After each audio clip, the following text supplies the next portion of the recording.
partir de agora e nos próximos minutos você tem a oportunidade de estar com o programa Bíblia Aberta aqui no seu canal de vida espiritual, digamos assim, de assuntos espirituais que abordamos a partir da Bíblia. Somos o canal 186 que está na MEL, TV Novo Tempo. É um privilégio podermos estar consigo e queremos muito que este programa seja uma porta aberta para que Jesus fale ao seu coração. Se também quiser, poderá escutar-nos na Rádio RCS, nos 91.2 FM para a Grande Lisboa. São estes os dois modos de comunicação consigo, muito embora se não conseguir estar connosco no canal 186 da MEL, na TV Novo Tempo ou mesmo na Rádio RCS, poderá seguir este programa, o programa Bíblia Aberta, através do nosso YouTube, do YouTube da Novo Tempo. É sempre muito bom podermos voltar à sua presença, estarmos consigo durante alguns minutos. Estivemos consigo na semana passada, repetimos a nossa presença aqui na TV para abrirmos juntos a Palavra de Deus. Comigo tenho sempre alguns colegas, alguns amigos que vêm para poderem participar, para nos oferecerem também parte do seu conhecimento, daquilo que foi o estudo da Bíblia ao longo da semana. Tenho comigo o Pedro Esteves. Olá, Pedro, mais uma vez. Obrigado por estares connosco. Repetimos a Inês. Olá, Inês, mais uma vez. A semana passada estiveste connosco e é sempre um privilégio receber-te aqui no programa. E hoje temos um estreante, o Mário Oliveira, médico, e está connosco para nos ajudar também a descobrir, através da Bíblia, o que Deus tem para nos dizer, sobretudo este personagem, o personagem Josué.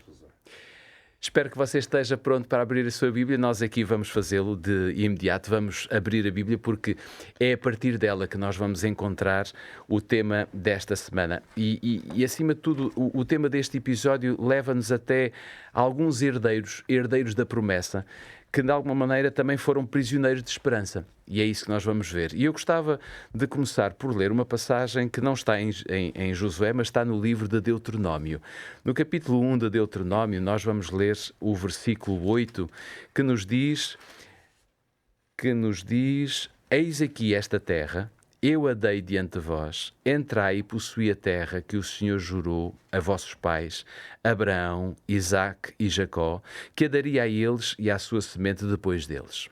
Se formos agora a Josué capítulo 14, nós vamos encontrar aqui também uma passagem bastante interessante, já nas palavras de Josué, quando diz, a partir do versículo 1, 14, versículo 1, diz que isto, pois, é o que os filhos de Israel tiveram em herança na terra de Canaã, o que Eleazar, o sacerdote, e Josué, filho de Num, e os cabeças dos pais das tribos dos filhos de Israel lhes fizeram repartir, por sorte da sua herança, como o Senhor ordenara pelo ministério de Moisés, acerca das coisas, ou acerca das 9 tribos e da meia tribo.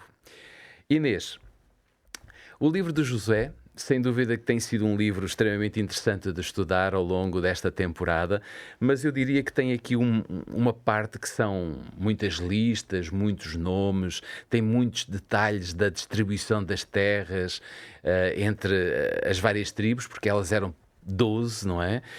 Existe alguma relação ou algum propósito para que fosse assim, para que seja assim?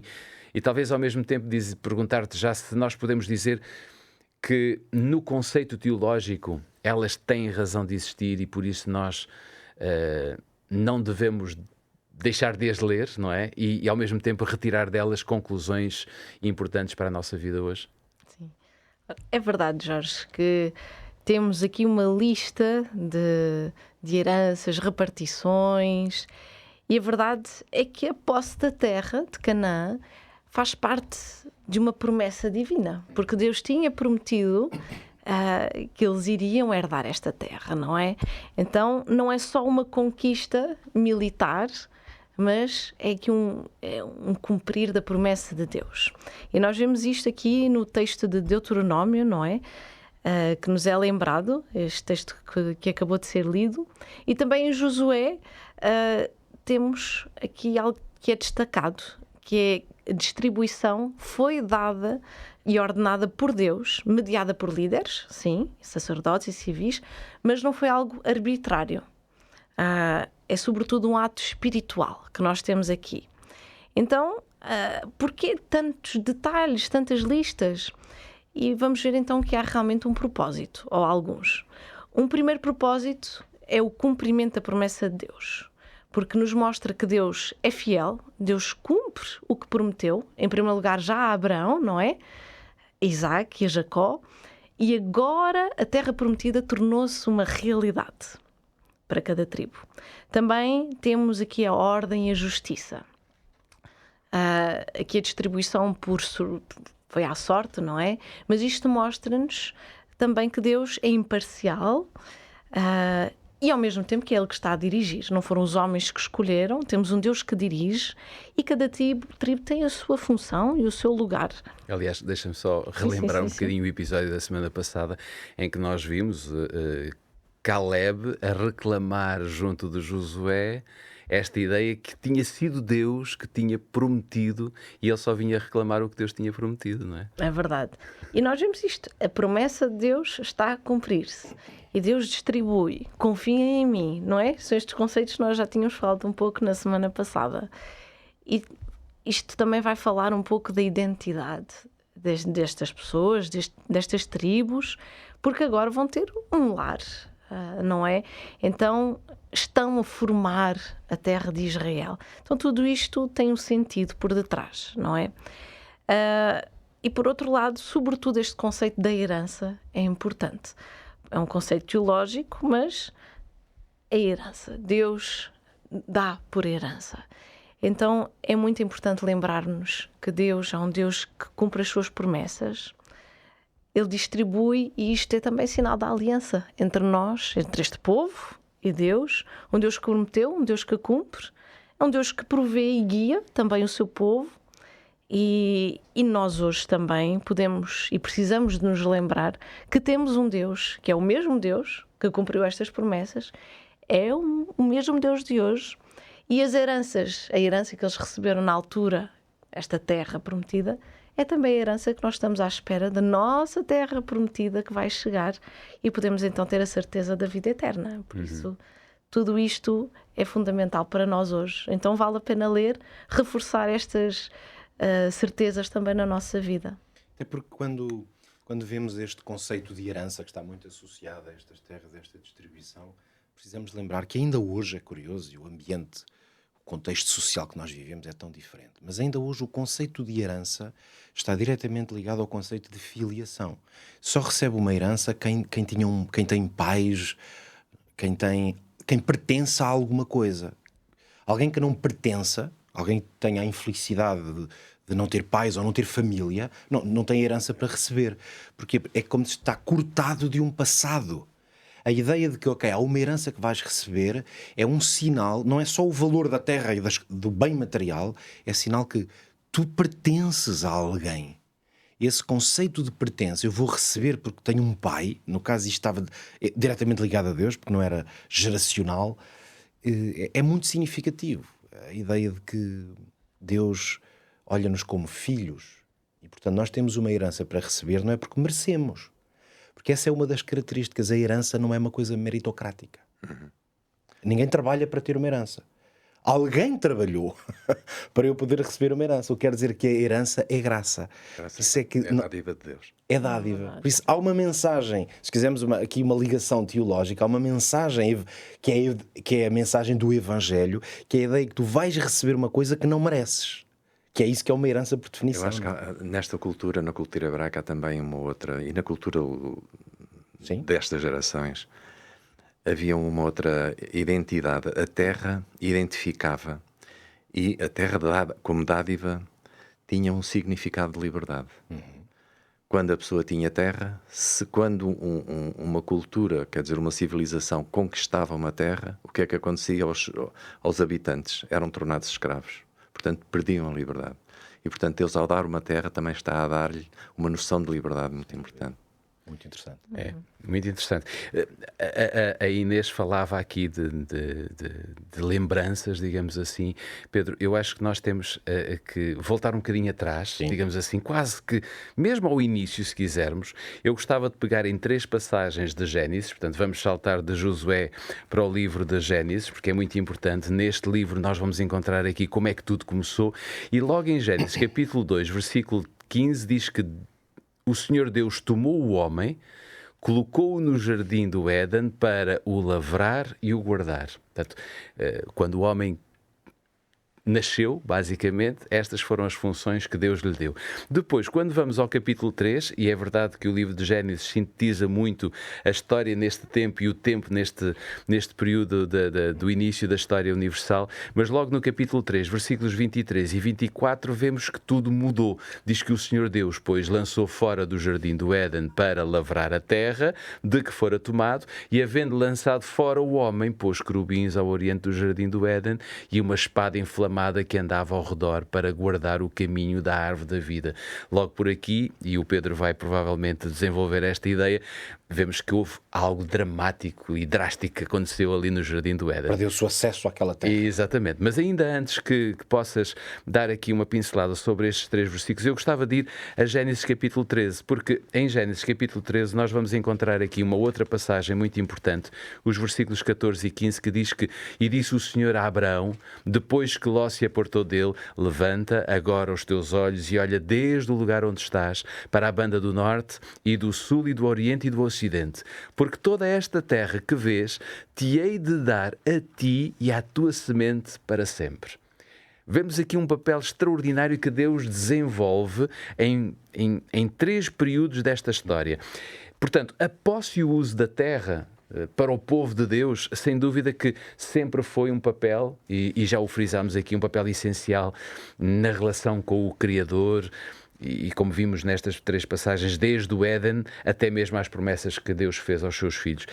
Pedro, que ensinamento relevante nós podemos, de alguma forma, destacar destas passagens que lemos e que nos podem ajudar ainda nos nossos dias, nos dias de hoje? Eu acredito, sem dúvida, é muito interessante essa colocação, porque há aqui ensinamentos muito importantes para nós, que estamos num contexto completamente diferente, de relação com a terra até, e com a propriedade, mas há aqui princípios claramente universais. Acho que é interessante olharmos em primeiro lugar, o Mário, aliás, já estava a fazer um exercício muito interessante de percebermos que há, obviamente, um contexto nesta história do Antigo Oriente, se quisermos, mesmo quando o Gênesis é escrito, obviamente que é uma revelação dada a Moisés, mas já é escrito num ambiente em que há uma compreensão de como é que o mundo funciona.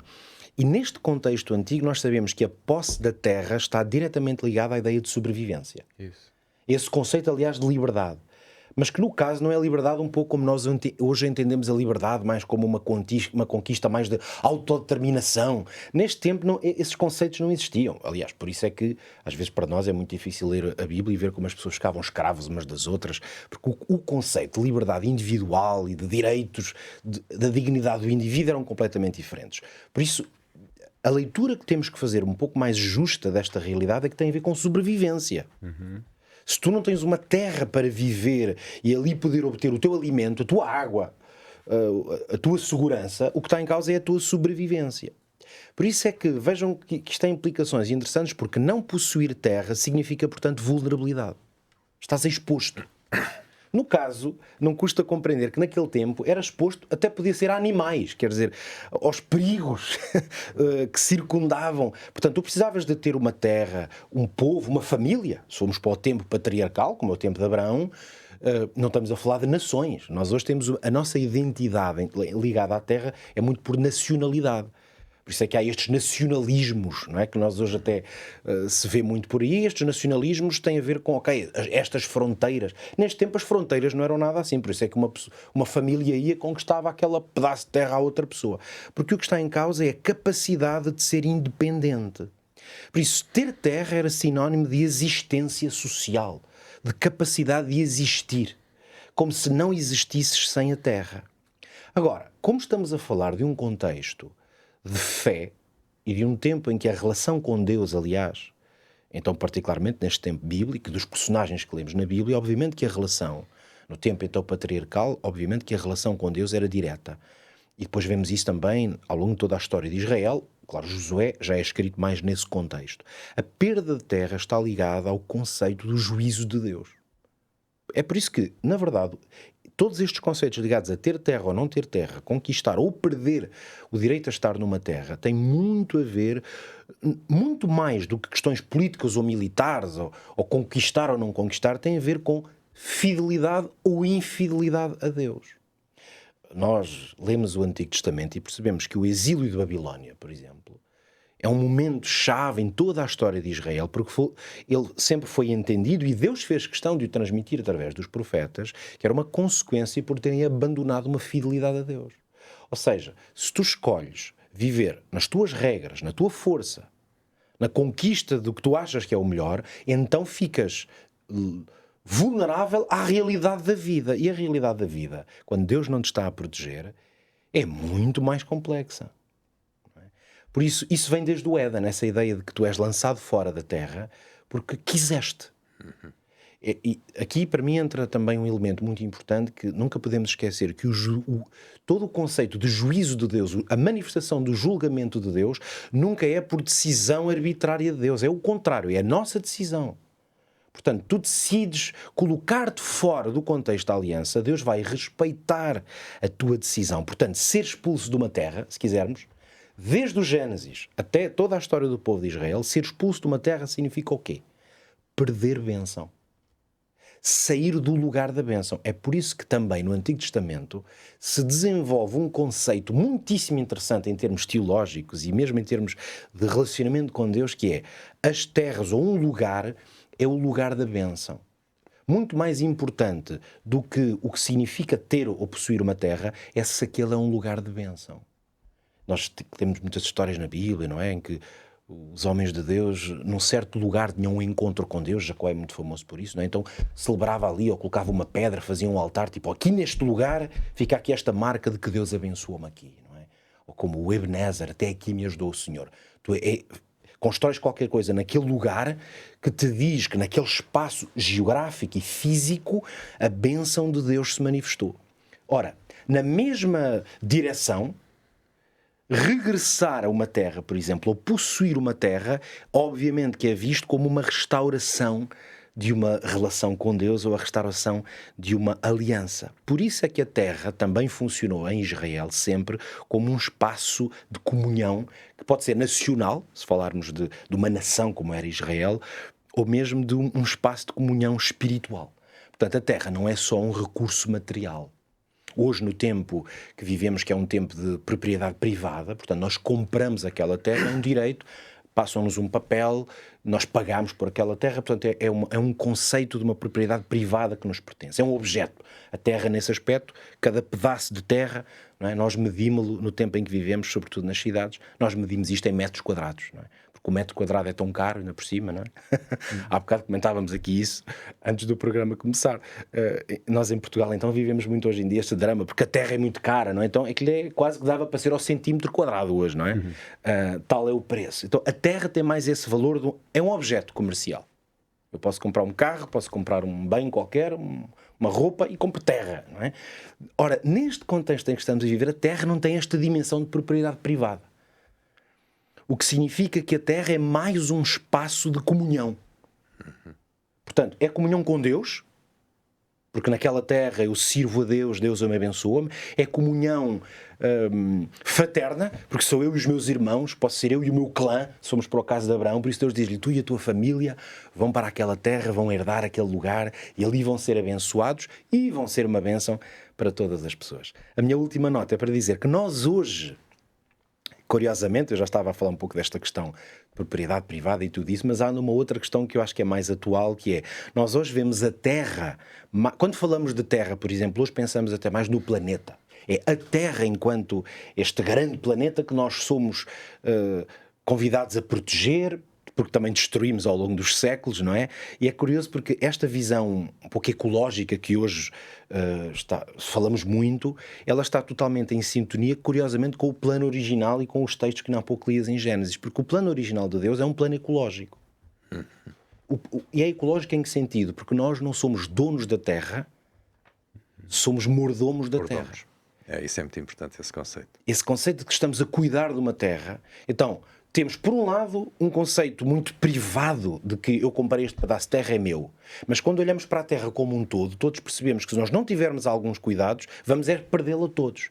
Então, esta ideia... O conceito, desculpa, Pedro, força. O conceito era de uma dádiva, mas uma dádiva condicional. Exatamente. E, aliás, vemos isso tudo ao longo da história da redenção. As dádivas de Deus são sempre condicionais. Condicionais a quê? À nossa fidelidade. Então, os exílios que existiram sempre ao longo da história estão sempre relacionados com a falta de lealdade a Deus. Quando nós perdemos quando nós somos desleais para com Deus, perdemos a dádiva. E temos essas consequências. Claro. Por isso, termino a minha reflexão com o Salmo 24 e o versículo muito conhecido: o Senhor é a terra e a sua plenitude, o mundo e aqueles que nele habitam. Ou seja, tudo é dele, mas nós estamos a administrar essas coisas. Claro. E é muito curioso que a promessa agora no futuro para nós hoje é que nós vamos herdar uma terra, não é? Numa primeira fase, não uma terra que seja dentro deste planeta, digamos assim, mas depois haveremos de voltar a este planeta porque ela será uma herança que o Senhor Deus vai dar definitivamente a todos nós. Muito bem, vamos avançar. Ainda temos aqui algumas questões muito interessantes para vermos nesta perspectiva deste episódio. Eu gostava agora de poder ir até Êxodo capítulo 3 e no versículo 8 nós vamos encontrar aqui uma ideia que diz que, portanto, desci para livrá-lo da mão dos egípcios e para fazê-lo subir daquela terra e uma terra boa e larga, a uma terra que mana leite e mel, ao local do Cananeu, do Eteu, do Amorreu, do Ferizeu, do Eveu e do Jebuseu. E quando vamos a Hebreus, porque Hebreus depois vai atestar muitas das coisas que aconteceram no passado, quando vamos a Hebreus capítulo 11 para lermos o versículo 13, nós encontramos que todos estes morreram na fé, sem terem recebido as promessas, mas vendo-as de longe e crendo nelas e abraçando-as, confessaram que eram estrangeiros e peregrinos na terra. Esta ideia é também muito interessante. Nós temos aqui, Mário, vários ensinos que a Bíblia nos dá. Estes ensinos mostram-nos que há uma ligação muito especial que Deus tem com o seu povo e até mesmo entre Deus e os conceitos que o povo tem, que o povo vive.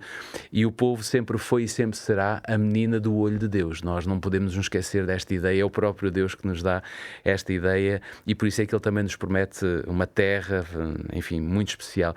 Estará esta ideia, digamos assim, relacionada com o facto de nós olharmos para a Bíblia e vermos que no passado todos os homens foram como que peregrinos nesta terra e esta ideia ainda existir, nós ainda somos hóspedes e peregrinos nesta terra? Tens esta ideia também? Eu tenho esta ideia. Como já vimos, quer dizer, a terra tem um caráter tipológico. A terra começa no estudo das primeiras coisas com Adão, como já vimos também. Adão foi posto na terra, foi posto no Jardim do Éden, não é? Isso. Era a terra da criação. Depois, na escatologia, exatamente a mesma coisa. No estudo das últimas coisas, temos a terra prometida, a Nova Jerusalém. Também é a terra. Quer dizer que a terra é o local de bênção, como já vimos. É o local da dádiva de Deus, mas lá está, a dádiva que temos é uma dádiva sempre condicional. Se nós fizermos um estudo, digamos, da história da redenção, o que vemos é que o primeiro exilado foi Adão e Eva, foi expulso do jardim, como já falou Pedro, e depois continuou, e todos os seus descendentes estiveram à espera da bênção da terra. Não veio com Noé foi, enfim, o primeiro que reiniciou a criação, digamos assim. Depois... Ficou com a terra toda para ele? Ficou com a terra toda. Sim, ele era proprietário de tudo. Depois vieram os patriarcas, não é? E houve um que foi chamado para quê? Para ir, foi Abraão, não é? Como já vimos, foi para uma terra, eu vou-te levar para lá, vou-te levar, mas tu vais esperar 4 gerações, tu não vais herdar aquela terra, vão ser os teus descendentes, e nós ficamos assim, mas por que não? Depois há um texto quase intrigante que diz porque ainda não se encheu a medida da iniquidade dos amorreus, dos cananitas, daqueles habitantes da terra de Canaã, ainda não se tinha enchido. Então Deus esperou esse tempo todo para que os descendentes de Abraão pudessem regressar à terra prometida. E depois foi já com Moisés, naquele discurso de Deuteronômio, que, enfim, que é dada, que se passa para a dádiva da terra, para a promessa da restauração, que é concretizada exatamente como vimos por Josué. E então, o que é que nós vemos nisto? É que as dádivas de Deus são sempre condicionais. Invariavelmente o homem tem-se afastado, afastou-se Adão, afastaram-se todos os outros, e Deus vai chamar o pecador. Vai chamar Abraão, estabelece com ele um pacto, não é? Depois vai chamar Moisés, no fim desses 400 anos, vai chamar Moisés para libertar o povo, mas sempre com aquele conceito tipológico de terra, que a terra é a bênção que Deus promete ao seu povo. Hoje, passados estes 2000 e tal anos da vinda de Cristo, nós temos exatamente a mesma questão. A terra prometida, nós vivemos, como diz a lição, somos herdeiros da promessa, não é verdade? Somos prisioneiros dessa esperança, mas somos uns prisioneiros voluntários, não é? Quer dizer, da esperança da nova terra. E vivemos com a certeza de que um dia vamos estar também com essa bênção, agora já depois da morte de Cristo, aceitando o seu sacrifício, vivemos nessa terra sem a hipótese de errar, sem a hipótese de ser desleais, porque já vimos tudo o que aconteceu e já vimos que não adianta voltar para trás. Quer dizer, temos a certeza de que vamos viver uma vida eterna na nova terra, mais uma vez possuindo a dádiva de Deus. E por isso nós nos consideramos estrangeiros e peregrinos nesta terra, não é? Seremos sempre estrangeiros e peregrinos, como foram, e como diz o texto tão bonito de Hebreus, que portanto, todos eles viram as promessas de longe, não é? De longe. E saudando-as e confessando que eram estrangeiros e peregrinos sobre a terra como nós. Até porque não sentimos que fazemos parte verdadeiramente desta terra. Exatamente. Estamos à espera, já estamos a viver, e tínhamos falado disso na semana passada, o já e o ainda não. Isso. E este ainda não é o tempo desta peregrinação, exatamente, não é? Em que estamos à espera da nova terra. Com uma certeza, é que ela vai mesmo acontecer, não é? Porque Deus até aqui não falhou, não temos que ter agora a ideia de que Deus possa falhar. Porque este conceito de ser peregrino é um conceito também interessante, porque é muito distinto de ser, por exemplo, um exilado. Um exilado, como teve que sair de um sítio, também vivemos hoje num tempo em que, por imagens, exatamente, mas felizmente nós aqui, se calhar a maior parte de quem nos está a ver, temos uma vida nesse aspecto tão confortável quando olhamos para pessoas que têm que sair à pressa de um sítio porque vai cair uma bomba, ou porque há uma guerra, ou porque há uma pobreza extrema e fome. Mas o conceito de exilado, acho que é uma distinção muito interessante com este peregrino que estamos a falar aqui, é porque o exilado não sabe para onde vai. Então ele sai de um sítio, o maior desespero é eu saio sem saber o que é que o futuro me reserva, ou qual é a direção em que eu estou a ir, não sei. Mas o peregrino sabe para onde vai. Então, tem um objetivo, há um propósito. Okay, isto aqui não é fácil, caminhar e andar por aqui, mas isso é exatamente onde quero chegar. Então esse objetivo orienta muito a nossa vida. Por isso é que queremos na terra que está prometida, é um sentido de orientação brutal, que nós não andamos à deriva. Sabemos para onde vamos e estamos a caminhar para lá. Eu até diria que é um privilégio sermos peregrinos da terra prometida. Não é? Exatamente, é um grande privilégio. Muito bem, meus amigos, vamos voltar outra vez à conversa, porque o tempo é curto, mas ainda temos aqui muitas coisas sobre esta ideia de andarmos a peregrinar e sermos peregrinos nesta esperança. Eu gostava, se vocês não se importarem, de abrirmos agora a Bíblia em Josué capítulo 13, porque Josué capítulo 13, versículo 1 tem estas palavras que diz que era, porém, Josué já velho, entrado em dias, e disse o Senhor: já estás velho, entrado em dias, e ainda muitíssima terra ficou para possuir. Depois, quando vamos ao versículo 6 e 7 deste mesmo capítulo, capítulo 13, diz que todos os que habitam nas montanhas, desde o Líbano até Misrafoth-Maim, não é um nome tão comum para nós hoje, todos os sidónios, eu os lançarei de diante dos filhos de Israel, tão somente faz que a terra caia a Israel em sorte por herança, como já te tenho mandado. Reparte, pois, agora esta terra por herança às 9 tribos e à meia tribo de Manassés. E depois, dando um salto àquilo que Paulo registou em 2 de Coríntios, capítulo 1, lendo o versículo 20, capítulo 1 de 1 de Coríntios, versículo 20, diz que por todos quantas promessas há de Deus são nele sim, e por ele o amém, para a glória de Deus e por nós. Inês, as promessas da posse da terra prometida, eu diria que cumpriram-se para Israel no fim de muitos anos, de 4 décadas, como já vimos, de 4 gerações de exílio, mais de 400 anos, mais de 40 anos no deserto. E ainda assim, Deus diz que havia muita terra ainda para distribuir, ou seja, havia muitos desafios. O que nos diz isto sobre o papel humano que, de alguma forma, existe em nos apropriarmos das promessas de Deus? É interessante que este primeiro texto aqui em Josué, que foi lido, mostra-nos que após tantos anos já de conquistas, a promessa ainda não estava plenamente realizada. Terminada, não é? Porque ainda havia terra a ser tomada e ao mesmo tempo Deus... E não era pouca. Não era pouca, havia muita terra a ser tomada e ao mesmo tempo Deus diz, eu os lançarei. Por isso nós vemos já o lado de Deus que diz, sou eu é que estou a tomar conta disto, eu é que estou a realizar estas promessas. Aliás, Okay. deixa-me só dizer, nessa ideia que estás a dar é muito interessante, porque ele vai tranquilizar o próprio Josué. Josué, tu estás velho, não é? Já estás entrado em dias, uma coisa que em dias já não vais participar muito mais, mas não te preocupes, eu estou cá, não é? Mas ainda assim ele tem que participar, não é? Sim, é verdade, é verdade. E esta parte que é a parte humana, porque exige a ação humana. E Deus trabalha sempre em cooperação com o homem.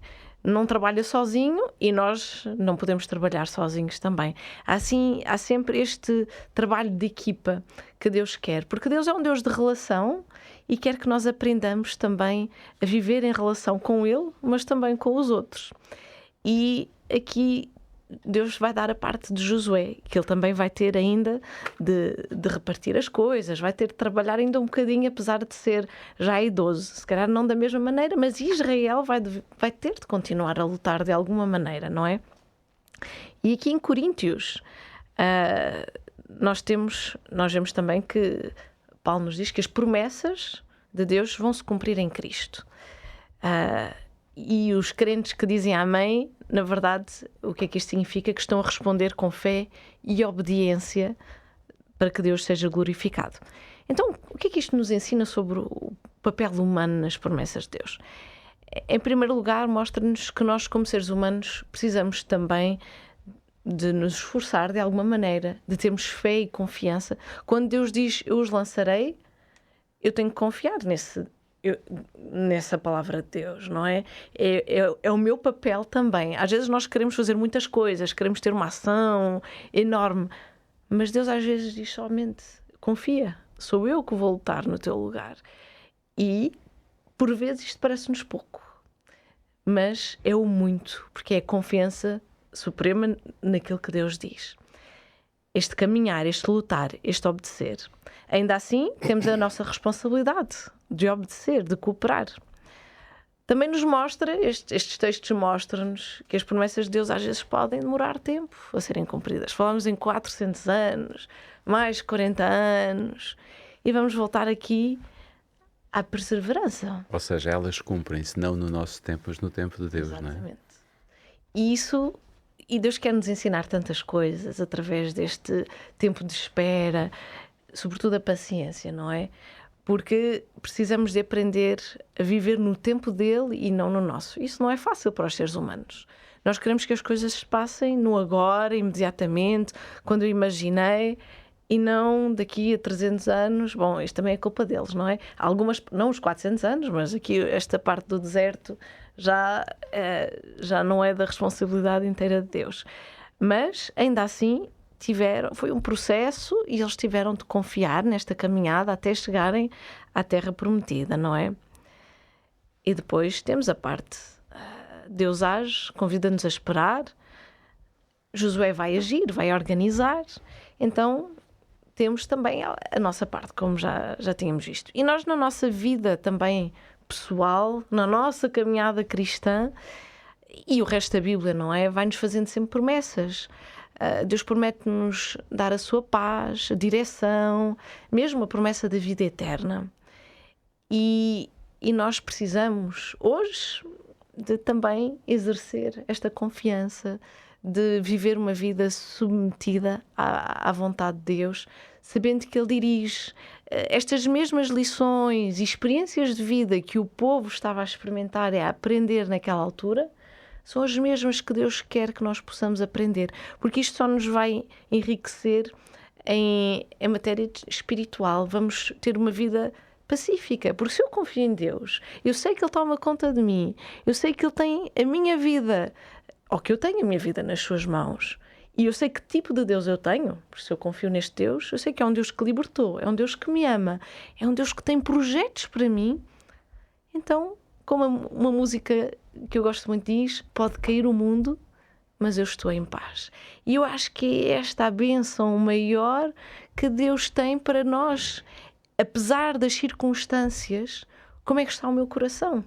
Esta paz que o mundo não pode dar é a paz que Deus pode dar. E é isto que Ele quer trabalhar em cada um de nós. Mas nós precisamos de fazer a nossa parte. E o que é esta nossa parte? Não são coisas grandiosas, mas é esta submissão, esta obediência, esta perseverança, constância na nossa relação com Deus. Não é sempre fácil, mas é fundamental e é o que nos é pedido para também tomarmos posse da nossa herança que Deus nos quer dar. Aliás, eu olho muito para aquilo que estás a dizer e lembro muitas vezes aquilo que eu digo, que a nossa relação com Deus é como se fosse um namoro, não é? Em que nós nos apaixonamos pela outra pessoa e o que nós mais queremos é estar com ela. Não é? Nós não deixamos de trabalhar, nós não deixamos de estudar, não deixamos de fazer as coisas, mas queremos estar com ela. E para que recebamos de Deus as suas bênçãos, nós precisamos estar com Ele. Não é? Ok, vamos avançar. Temos agora aqui uma outra perspectiva. Queria só dar aqui uma pequena... força. Eu acho muito interessante este aspecto, porque nós, quando começamos a ler o livro de Josué, eu fico impressionado com o chamado de Deus para ele é ser forte e corajoso. Forte e corajoso. Forte e corajoso. É preciso coragem. Depois, se começarmos a ler melhor, ser forte e corajoso, tão somente ser forte e muito corajoso, para teres o cuidado de fazer segundo toda a lei que o meu servo te ordenou. Dela não te desvies nem para a direita, nem para a esquerda, etc. Então, forte e corajoso não era para ir lá com a espada, porque vimos que ele não fez isso. Os muros caíam, não é? Claro. Então, era forte e corajoso para quê? Para ter um relacionamento com a lei de Deus. A lei de Deus na altura era a Torá, que estava escrita por Moisés, não é? E era necessário meditar nela de dia e de noite. De noite não havia candeias. O que é que eles tinham que fazer? Tinham que decorar a lei, não é? Para conseguir meditar nela tinham que a saber, tinham que a decorar. Isso é impressionante, esta história do ser forte e corajoso. Não é propriamente... Aqui nós não vemos a salvação pelas obras, como às vezes muitos creem que o Velho Testamento é assim, salvação pelas obras, mas também aqui a salvação pela fé. Isso. Porque a fé é confiança em Deus, que se adquire como? Pelo estudo da sua palavra, pela meditação do seu nome. Muitíssimo bem articulado, Mário, porque de facto a salvação pela fé é a ideia de se apropriar de uma coisa que nos é oferecida. Uhum. Eu tenho explorado aqui várias vezes, que já estou aqui há uns anos nesta mesa, esta ideia, e por tantos temas que falamos sobre isto, esta ideia de que a salvação é uma coisa oferecida por Deus, mas não é uma coisa que nos é impingida. Exatamente. Logo, tem que haver um processo pelo qual o ser humano permite que a salvação que é oferecida se aplique a nós. É por isso que o conceito do Novo Testamento que os apóstolos bem desenvolveram é: somos salvos pela graça por meio da fé. A graça é a obra que Deus faz, a fé é a nossa obra. Por isso é que não é uma obra de fazer coisas, é apropriar-se.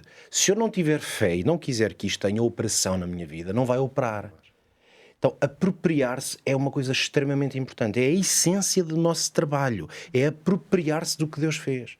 Porque se alguém fizer uma coisa por mim e eu não quiser ou recusar, claro, está lá a promessa, está lá a bênção e eu digo, não quero. Não creio que Deus existe. Para uns é esse. Outros é porque estão a tentar pelas suas próprias obras. Outros é porque dizem que querem, mas na prática fazem as obras do diabo. Ou seja, há muitas formas de eu saber que existe, mas não me aproprio. E a fé é isso. E ainda assim, se sentirmos que não temos fé suficiente, como os discípulos de Jesus disseram e pediram, aumenta-nos a fé. E Deus também opera isso nos nossos corações, se formos sinceros e quisermos verdadeiramente viver a fé. Sem dúvida. Como aquele pai que pediu aumenta a minha fé. Exato, exato. Pegando aqui numa ideia que a Inês deixou aqui no ar, que o tempo de Deus é uma parte que Ele gere, nós temos que viver no tempo de Deus. Neste tempo que Deus vai preparando este povo e que o vai instalando nas terras, há duas passagens que eu queria que nós pudéssemos ler agora, que estão escritas no livro de Levítico, no capítulo 25, porque nós aqui vamos ver o que é que Deus pretendia neste tempo estabelecer também com o povo. Então, no capítulo 25, versículos 3 e 4, nós podemos ler que 6 anos semearás a tua terra, 6 anos podarás a tua vinha e colherás a sua novidade. Porém, ao 7º ano haverá sábado de descanso para a terra, um sábado ao Senhor. Não semearás o teu campo, nem podarás a tua vinha. E quando vamos mais à frente, ainda no capítulo 25, mas nos versículos 10 a 13, diz que e santificareis o ano 50º e apregoareis liberdade na terra a todos os seus moradores. Ano de jubileu vos será. E tornareis cada um à sua possessão e tornareis cada um à sua família. O ano 50º vos será jubileu. Não semeareis, nem cegareis, o que nele nascer de si mesmo, nem nele vindimareis as uvas das vides não tratadas, porque o jubileu é santo, porque jubileu é, santo será para vós. A novidade do campo comereis. Neste ano de jubileu, tornareis cada um à sua possessão. Então nós vemos aqui que Deus pretendia estabelecer também aqui dois princípios. O ano sabático e ao mesmo tempo o ano do jubileu. Mário, eu creio que nós podemos encontrar algumas lições muito interessantes nestes dois estabelecimentos. Pois nós já vimos que Deus deu a terra, não é? Se deu a terra, nós tínhamos pensar, bom, agora vocês façam o que quiserem, a terra é vossa. Não era assim. Deus, de facto, era o dono da terra. Okay. E se, continuou a ser o dono da terra. E se Deus é o dono da terra, Deus é santo, de alguma maneira dizemos que a terra também é santa, a santidade da terra. Perdão. E digamos que esta lei estende o princípio da santidade sabática para a terra. E então o que é que acontecia neste ano sabático? Portanto, a terra, como vimos, não era cultivada, as uvas, as videiras não eram podadas, as oliveiras não eram tratadas, e portanto podemos dizer, mas um ano sem fazer nada, o que é que as pessoas comiam? Não é? Eles próprios podiam perguntar isso. Ora, isto era uma prova de que era, digamos, uma prova para eles, mas também uma prova de confiança em Deus. Porque o que acontecia, e Deus diz isso, é que eu vou prover aquilo que vocês precisarem. Quer dizer, as colheitas anteriores vão ser suficientes para vocês não passarem fome. Claro. Aliás, o versículo 12 até diz, porque jubileu é, santo será para vós, a novidade do campo comereis. Perdão. É muito interessante. Muito bem. Depois o jubileu era um bocadinho diferente, porque o que é que isto no fundo é um conceito para, de alguma maneira também, respeitar a terra e deixar descansar a terra, que é um conceito que os mais antigos camponeses fazem muito. Eles alteram as colheitas, aquilo que se põe numa porção de terra não é o mesmo que se põe na outra, e isso, cientificamente, nos estudos agronómicos, vê-se que é importante. Embora hoje haja, porque vivemos numa sociedade onde o lucro é necessário e é preciso ganhar cada vez mais, e explora-se a terra até à exaustão, não é? E para isso tem que se usar produtos que não são os mais indicados para nós, porque isso tem muitas implicações, inclusivamente na alimentação. São os fertilizantes e tudo isso, os químicos que se utilizam. E associados a isso também o problema das pragas, que estão associadas às culturas intensivas, etc. Aqui não havia nada disso. Havia um ano de descanso em que se deixava a natureza, digamos, recuperar da exaustão das colheitas. E ao fim de 7 períodos, 7 vezes 7 são 49, chegávamos ao ano do jubileu. E no jubileu acontecia ainda outra coisa. Além de haver um ano sabático também, ia acontecer a mesma coisa. Então aqui a gestão da terra era feita para preservar que a terra pudesse ficar nas famílias a quem tinha, nos descendentes das famílias a quem tinha sido distribuído. Pois bem, nós vemos que havia a preocupação da parte de Deus que não que a ganância de alguns não fizesse com que uma minoria e depois uma maioria provavelmente ficasse sem terra, que é o que acontece no mundo de hoje. Há cada vez mais ricos, cada vez menos ricos e cada vez mais pobres, por causa disto mesmo, por causa do assambarcamento. E para que isso não acontecesse, qualquer israelita só podia vender a sua terra num caso de pobreza extrema, por qualquer circunstância da vida. Então ele podia vender essa terra e aquele que a comprava sabia que o comprava de uma forma não permanente. Ele não ficava com aquela possessão permanentemente. Ele, em qualquer altura que um familiar pudesse resgatar a terra, ele tinha que a vender. E o preço seria feito consoante o tempo que faltasse para o jubileu. Se não acontecesse, no jubileu a terra voltava à família que a tinha perdido. E isto para quê? Para que todas as famílias continuassem com a terra, que era o plano original de Deus. O plano original de Deus é sempre extraordinário. Estamos a caminhar para o fim, mas eu ainda tenho aqui uma outra pergunta, uma outra reflexão que nós podemos fazer sobre algo muito interessante, e para isso eu gostava que nós pudéssemos agora sair de Josué, digamos assim, e irmos ao pequenino livro de Tito, que é quase no fim da Bíblia. Se você não se lembrar muito bem onde é que fica, olha, comece do fim para o princípio e vai chegar rapidamente a Tito. E então nós temos aqui no capítulo 2 de Tito, nos versículos 11 a 13, digamos que este ensinamento: porque a graça de Deus se há manifestado, trazendo salvação a todos os homens, ensinando-nos que, renunciando à impiedade e às concupiscências mundanas, vivamos neste presente século de forma sóbria, justa e piamente. E depois termina esta passagem dizendo: aguardando a bem-aventurada esperança e o aparecimento da glória do grande Deus e nosso Senhor Jesus Cristo.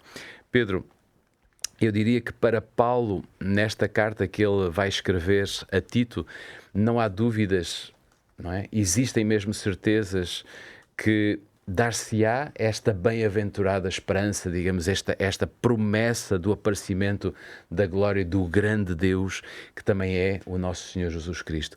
A pergunta que eu quero fazer, ou vou fazer duas em uma para tu poderes dar a tua resposta, é: da nossa parte, o que é que falta fazer, não é, para que esta promessa se cumpra efetivamente, para que haja uma nova terra e nós possamos ter a nossa vida, digamos, inscrita nessa terra? Esta é a primeira pergunta e faço já porque o tempo está a correr.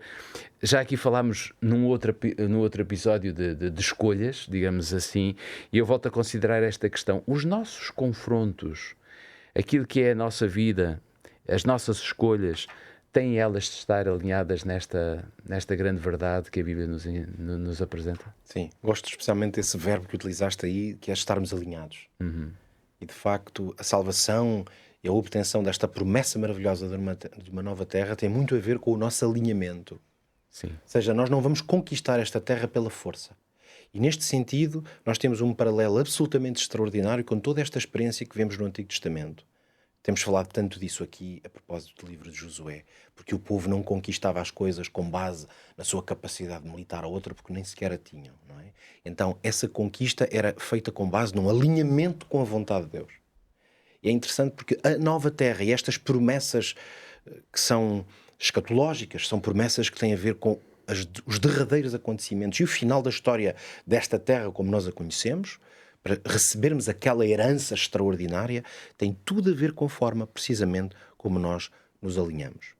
O que eu pessoalmente acho mais interessante nesse texto de Tito que tu leste, nas palavras de Paulo, é que ele diz que nós temos que viver nesta terra de uma certa forma. Portanto, nós não temos que negar a nossa vida aqui e ir todos aí para o mato ou para isolar-nos aí em alguma montanha e ficar ali à espera que Jesus venha ou que a nova terra apareça do céu. Ele diz: nós temos que viver neste presente século, que é uma expressão muito engraçada, não é? Uma tradição um pouco arcaica, não é? A gente já não utiliza muito a expressão século para falar, que tem a ver com o tempo em que vivemos. Ou Ou seja, estou a dizer de cor, ele dizia que temos que viver sabiamente, prudentemente, de forma pia, quer dizer, com santidade. Ou seja, nós estamos a viver nesta terra, não vamos negar a nossa vida aqui. É aqui que está a nossa herança, é aqui que está a nossa família, esta é a terra que nós temos. Temos que viver com sabedoria, temos que trabalhar, temos que lutar até por conquistar coisas para podermos ser uma bênção para os outros e para a nossa família. Tudo isso está certo. Temos é que estar alinhados nessas conquistas e na nossa vida nesta terra com o facto que é a segunda parte, que é só que nós temos uma terra maior que essa para receber. Essa ideia, portanto, de alinhar o que nós fazemos aqui com o que está para vir é, na verdade, se quisermos, a essência de uma mensagem cristã que é puramente adventista. Eu uso o termo aqui intencionalmente, porque estou a utilizar este termo não no seu sentido eclesiástico, por falar da Igreja Adventista. Estou a falar de um posicionamento adventista na vida. E esse posicionamento pode definir-se assim: eu vivo nesta terra, mas preparando-me para a vida que terei na outra. Esse olhar adventista sobre a realidade, curiosamente, Jesus é o grande ponta de lança desta visão. Porque Jesus estava constantemente a apontar para o facto de que ele próprio um dia viria. E dizia aos discípulos para se alinharem com isso. Aliás, o discurso que está em Mateus 24 parece-me ser um dos mais interessantes a esse respeito por causa do seu início. Eu vou terminar com essa nota, porque recordem-se o que aconteceu antes de Jesus fazer todo um discurso sobre a nova terra. Os sinais que apontariam para o momento em que Jesus viria e depois o que é que aconteceria. Só que como é que isso começou? Os discípulos vinham com Jesus, passam ali na porta do templo, que era um edifício absolutamente extraordinário, e os discípulos, diz o texto mesmo, que chamaram a atenção de Jesus, disseram: olha para isto, sim, mestre, olha que magnífico. E quando eles dizem isso, Jesus vai de forma desconcertante parti-los todos e diz: estão a ver? Fantástico. Isto não vai cair tudo, não vai ficar aqui pedra sobre pedra. E os discípulos ficam desarmados. O que é que o homem quer dizer com isto, não é? Jesus estava então, nesse momento, a fazer o seguinte processo. Eles estavam totalmente focados nesta terra e nos edifícios desta terra, nas obras desta terra. E justo com essa afirmação vai apontá-los para essa realidade futura, profética. A prova de que Jesus teve grande sucesso nisto é que logo a seguir eles vão para o monte, passam ali pelo vale e depois vão para o Monte das Oliveiras. E a primeira coisa que o texto diz é que eles disseram: Senhor, diz-nos lá quando é que essas coisas vão acontecer e que sinais haverá da tua vinda. Quer dizer que eles perceberam perfeitamente o recado.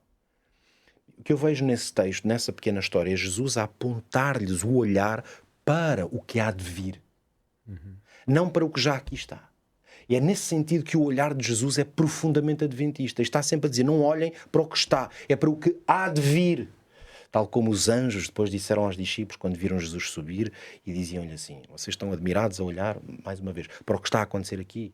Não fiquem já muito admirados, porque ele ainda há de vir, tal como para o céu agora o viste. Mas é muito interessante que Jesus foi sempre nessa perspectiva, mas ele teve sempre o cuidado de dizer: não se turbe o vosso coração, não é? Então, é isso mesmo, que é, enquanto estão a viver aqui, façam a vossa vida, desfrutem dela, façam as vossas conquistas, construam a vossa família, mas o vosso olhar tem que estar numa realidade superior. É a nova terra que aí vem. Eu quero vos agradecer aos três por terem estado comigo aqui no Bíblia Aberta. Nós estivemos alinhados, digamos assim, neste tema. Foi muito bom. Espero que aí em casa tenha gostado também da nossa companhia. Nós estivemos aqui a abrir a Bíblia e a tirar todo o sumo possível durante esta hora para compreendermos as grandes promessas de Deus e aquilo que o Senhor Deus quer fazer connosco. Não queremos ir embora, não queremos fechar este programa sem voltar a repetir que temos este guia de estudo totalmente disponível para si. É um guia de estudo que tem por título Deus me ouve. Ou seja, aqui você vai encontrar vários temas onde poderá compreender o que é a oração. E por que razão o Senhor Deus nos manda orar e orar sem cessar. A oração e a fé, por exemplo, a minha decisão, enfim, há muitas coisas que nós podemos encontrar neste guia de estudo. Eu acredito que ele poderá ser muito útil para a sua fé, para o desenvolvimento da sua fé, e por isso, se preferir ter um em casa, então basta pedir através do WhatsApp da Novo Tempo, 933 93 9291.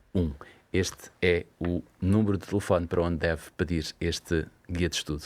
Se gostou da nossa companhia, então já sabe, da próxima semana, neste mesmo horário, estaremos por cá. Teremos muito gosto em abrir a Bíblia consigo, porque é abrindo a Bíblia que nós vamos descobrindo o que Deus espera de cada um de nós. Seja, pois, uma pessoa feliz, viva feliz na próxima semana, com Deus no seu coração.